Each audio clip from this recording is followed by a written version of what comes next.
myself a way to get myself out of this world.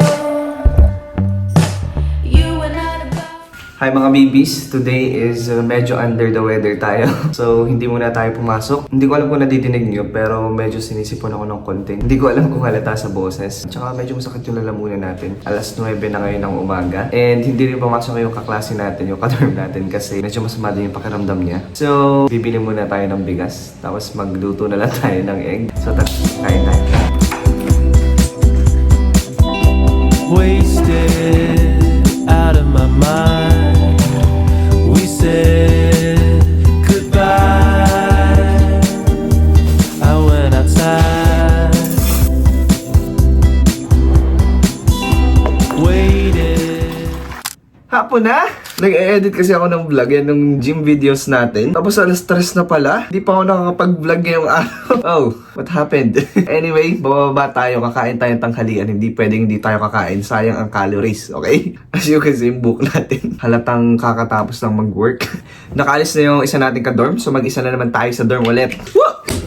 Come on now guys, this is very useful yung magnetic phone grip natin because kasi wala na akong kapit-kapit ngayon, wala na sa baba, nakadikit lang siya sa bintana natin and I'm free to move. What? Grabe oh, magsa-sunset na. So you can see, sunkiss. When we first started out, with our flaws to care about. We were both young and sure. No we're not, no we're not. What did I say? So mga babies, we are back and we just bought 2 seran kasi medyo sinisipon tayo. So, I got me this and inumin natin. Stay strong and healthy guys. Anong ginagawa niyo kapag nasa bahay lang kayo? Kasi tamang higa lang ako dito eh. Tsaka edit pala ng vlog. It is productive naman pero mas maganda yung at least may ginagawa man akong aside dun.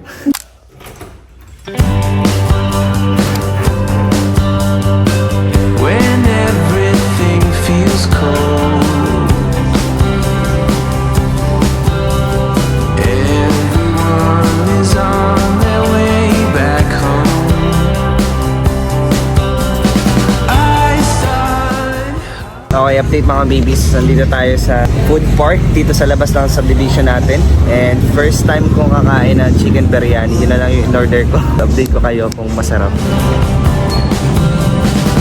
When everything feels cold. Okay, hello mga babies. We just got back from pagkain. And ngayon, I just want to do a quick frequently asked questions. A disclaimer, walang mga nagtanong nito sa akin. I just searched it up sa ChatGPT. Para at least if ever na dumami na yung mga manood nito, may alam man lang kayo sa akin. I have the questions right here. To start off, what is your name and where are you from?